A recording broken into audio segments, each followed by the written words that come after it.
A gun battle on the interstate leaves 2 policemen dead. Investigators search for suspects while a community mourns. That's next from the vault. Plus, remembering Lucky Lindy, a visit to the historic airfield where Charles Lindbergh delivered airmail to central Illinois. All that, a sky-high adventure with WCIA's Ripcord Rob Collins. And not all models have that long, lean look. A local casting agency looks for scintillating, sharp, and short. That and more next from the vault. The stories that made news and made history, the places that matter to us, and the people who make Central Illinois home. Join us from the vault. Hi everyone, I'm Matt Metcalf. Thanks for joining us. It was a routine traffic stop that night in April 1979, but by the end of the night, 5 people were dead. An Illinois state trooper pulled over a vehicle for going 10 miles an hour over the speed limit. There were 4 cars in the group, so the trooper called Paxton Police for backup. Minutes later, both the trooper and the officer were dead, and a manhunt was on for the suspects. Channel 3 news cameras were there that night as investigators tried to make sense of the scene. The highway was closed as officers looked for evidence. The cars involved in the shootout were taken to police impound, where they were examined closely and technicians dusted for fingerprints. But the motive was anything but apparent. At this point, we honestly don't know what happened.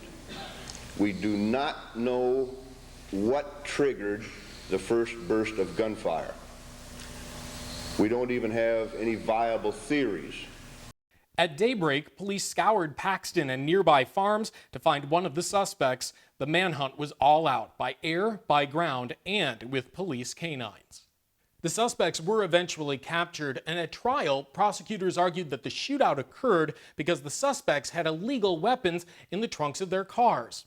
Not much solace for the towns of Dwight and Paxton, who came out to say goodbye to their boys in blue. Here's WCIA's Ann Anderson. They came in uniform to Dwight from all over the country, California, Illinois, Indiana, Wisconsin, Michigan, and Oklahoma, to pay their respects to 32-year-old Trooper McCarter. We would have come for any state law enforcement officer or any highway patrolman. We're going to try to attend all their funerals, the least we can do for another law enforcement agency. At high noon, St. Patrick's Church was filled to capacity. It would be a difficult day for the family, who would also bury McCarter's brother-in-law, Donald Weiss, slain that night while riding with McCarter in the patrol car. At the altar, 2 of McCarter's uncles, one a priest from Danville, the other a priest from Indiana. The message on this occasion was directed to law officers assembled. I hope they recognize that every one of you, in the imitation of Christ himself, who will come as judge, every one of you has to be a judge on the spot and make a decision, sometimes in seconds, that would take a judge at the bench to make possibly over a period of months.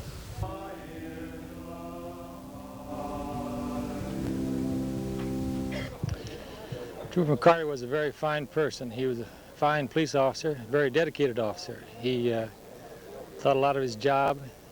He thought a lot of the community that he lived in, and thought a lot of the state police. Father O'Reilly also spoke of his nephew as a gentleman. The priest said the first shots fired from his nephew's gun in 10 years with the state police were not fired until last Saturday night. At Olivet Cemetery, there were no rifle salutes, but rather, on the way, silent lights of patrol cars were to be the final tribute to one of their own. Ann Anderson, Channel 3 News, Dwight, Illinois. Monroe Lampkin was convicted twice of the killings of those police officers. His first conviction was overturned, and he was convicted again at retrial in 1985. To mark the 40th anniversary of the I-57 shootout, the city of Paxton named the overpass where it happened in honor of the victims. More than 100 people came to the dedication of the McCarter-Weiss Case Hale Memorial Overpass. If you're driving around the state of Illinois with those Lincoln license plates, their days are numbered. But those 2001 plates were historic. They were the first to feature an image along with text. They were also voted upon by Illinois residents online back in 1999. Here's Alan Heyman from the vault. Starting in January 2001, cars in Illinois will get a little bit of a makeover, and this is how our new license plates will look. Number 9 was a clear winner. About a month ago, Secretary of State Jesse White asked Illinoisans to vote on their favorite of 9 designs. And I'll be very honest with you, the one that I liked was number 2. Number 2 did not see the light of day. Even though Jesse White wasn't one of them, more than 100,000 people picked number 9 as their favorite. But that means more than 8 million drivers didn't vote. So we decided to take the new design to the water cooler. The water cooler for cars, that is. I just wondered if you could tell me what you think. I think it looks very nice. It's a grand improvement over the old one. It's different. It's license plate. So I guess the question is different better? It doesn't make a difference to me. It looks kind of plain compared to other states' license plates. Whether you're excited, unmoved, or even bored by the new plates, even the man who will sell them says they're not perfect. Honest Abe is a little hard to make out behind the numbers. It may mean moving Abraham Lincoln around a little bit so you could see him a little bit better. It may. I didn't say it would, but we've had a discussion about it. The first of those Lincoln license plates were handed out in Champaign. Well, the master of motorcycle jumps comes to Central Illinois. What brings Evel Knievel to Danville? Find out coming up. Plus, the oil crisis means changes at a Central Illinois airport, flying high and going green. Next.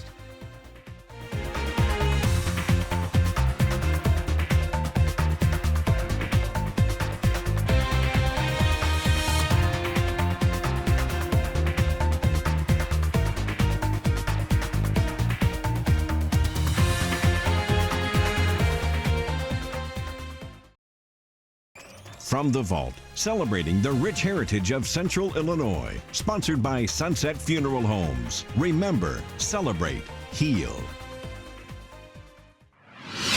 I got letters from kids all over the world. I think I must have got 5,000 or 6,000 letters, and I remember one in particular I got from a little boy who's crippled in San Francisco. And he said that he saw me walk away, and that he has tried so hard to get up and walk, even though he's been paralyzed, that he's cried because he's tried so hard. And at the end of the letter it said, someday when you come to San Francisco, I know we'll be able to take a walk together. And this kind of thing with kids really hits you between the eyes. So I've helped a few of them get up, I guess, and now they help me get up.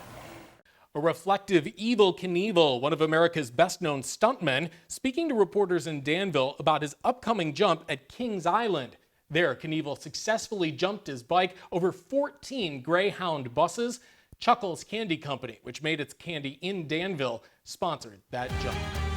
Well, feats of flight have always grabbed headlines, including those of Charles Lindbergh and his flights over the Atlantic. Well, before his Spirit of St. Louis days, Charles Lindbergh was delivering mail by air right here in Central Illinois. Here's WCIA's Mike Jackson from the Vault, 1968. It's only a cornfield now, located just off the Beardstown Road between Springfield and Bradforton. It was little more during its heydays from 1926 to 1929, but in those 3 years, this small 34-acre field was Springfield's air link with the world.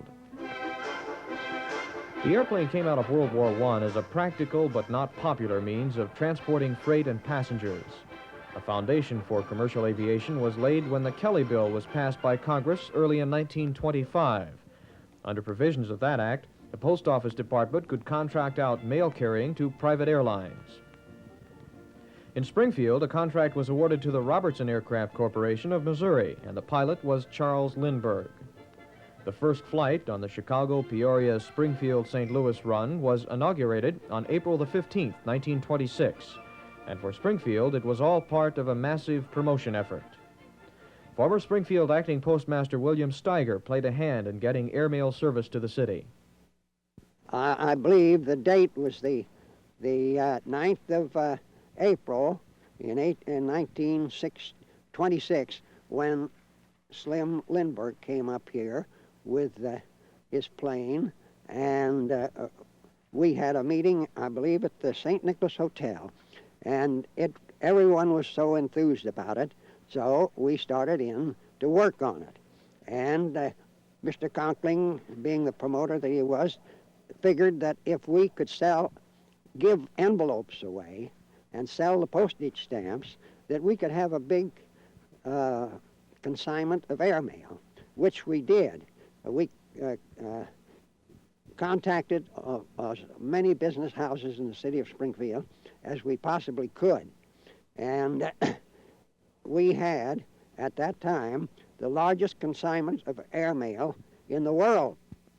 One very amusing incident was when the mail came through, he decided that some of the business houses in town should have cards printed so that we could advertise the mail. He was always advertising airmail. And on some of these cards would be prizes offered. Take this card to such and such a business house, and they will give you a pair of socks, or this or that and the other. So he said, I tell you now, Heine, what we're going to do.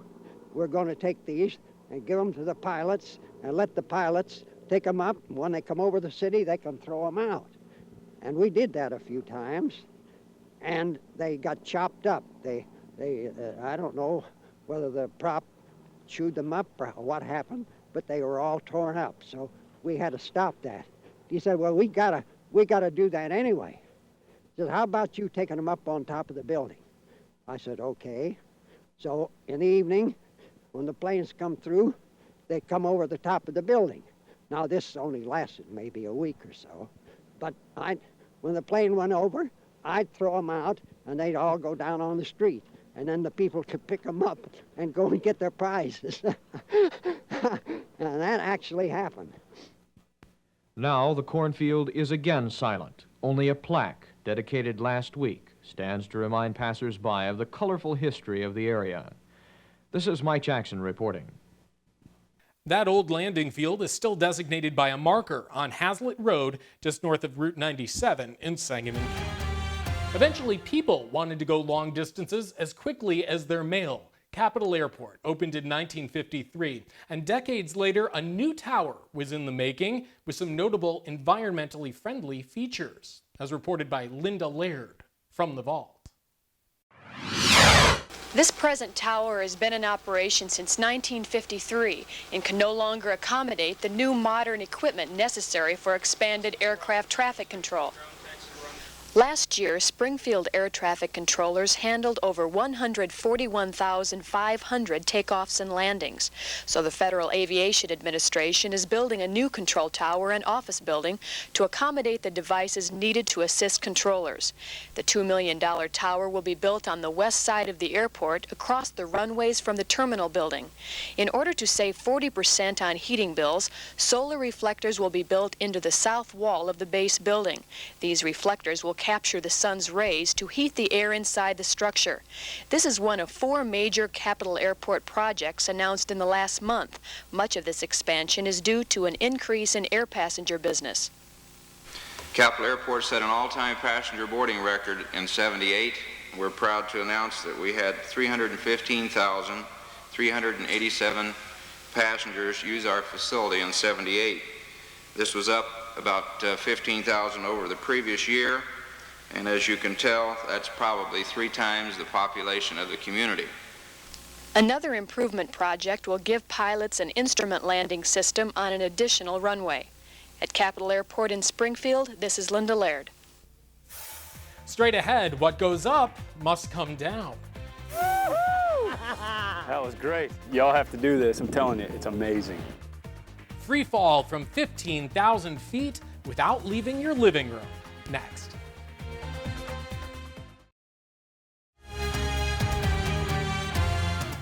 One of the best parts about being a reporter is that you get to take viewers along on adventures. Adventures they might not otherwise take on their own, like going skydiving at the World Freefall Convention in Rantoul.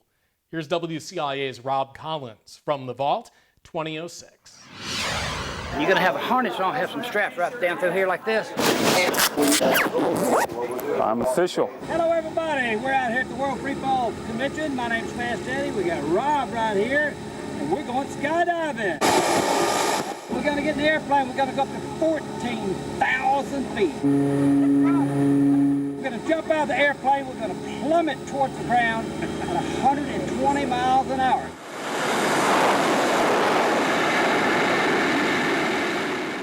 fall for about 60 seconds. The most amazing thing is you don't feel like you're falling. You feel like you're sat there flying or floating. It's actually pretty nice. Skydiving doesn't take muscles, doesn't take any strength to skydive. It's all about balance and symmetry. Keeping your body in a symmetrical position. We'll get down to about 5,000 feet. We'll open up the parachute.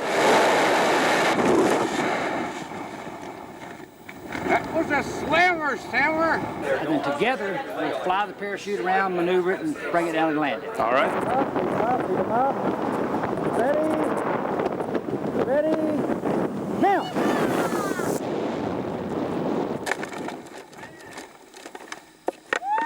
Hey, we made it! Now Russ doesn't have to ask the manager question on Monday where in the heck I'm at, so we're good to go. Yeah, how about a good thumbs up here for the camera? Yabba dabba doo! That was great. Y'all have to do this. I'm telling you, it's amazing. Braver than me, that's for sure. Still ahead, short models walking tall. Meet some petite posers taking the runway by storm. We'll be right back.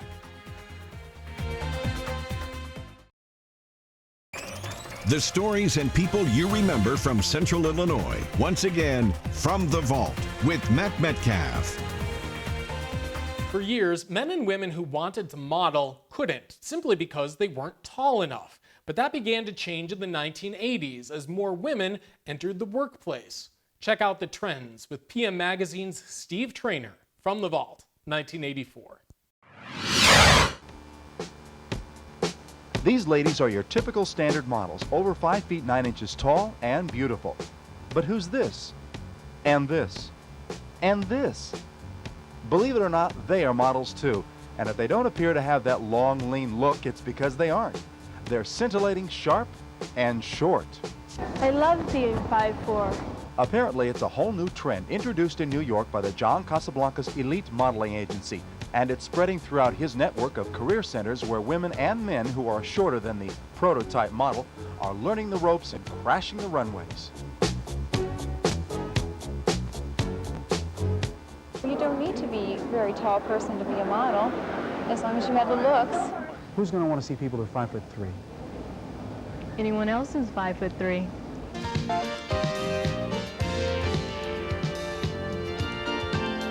Fairview Heights Agency Director Shawnee Anderson explains that the major high fashion centers of New York and Paris required tall models in the beginning. Dress styles generally looked better on the taller women. But now? Mannequin type modeling. There is also television commercials. Another thing that people don't realize is tea room modeling. Have you ever been to a very classy restaurant and you've seen these ladies walk around in gorgeous outfits?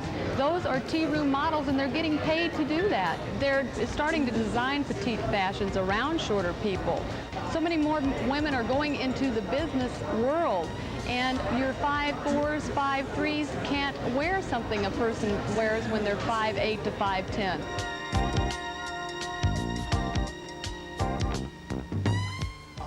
Why do you like the shorter models? Because I'm short. She's short. My friends are all short. So don't overlook anyone. Short is on the rise. If they gave 5'4" girls a chance to go runway, I think I could do a great job on runway because I love runway. I think I'm terrific at it myself. A lot of people relate to the shorter model because of the fact that when they're looking at somebody the same size as them, they'll go buy the clothes. That's all there is to it.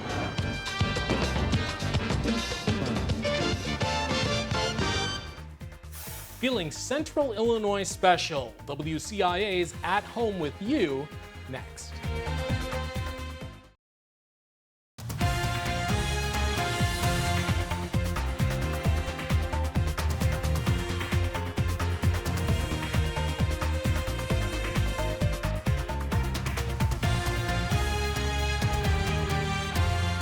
Before we leave you, a final flashback, remembering when WCIA was at home with you. I can hear it like the prairie wind calling me back home. You can feel that hometown feeling like no place you've ever known. No place like home. Here and there and everywhere, and there's no place like home. So many people and places. faces and faces to see. Young and old, we're proud to be home with you on Channel 3.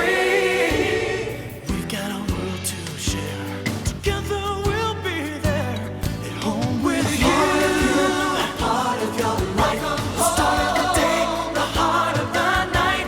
Now and tomorrow, shining bright. We've got the whole world to share.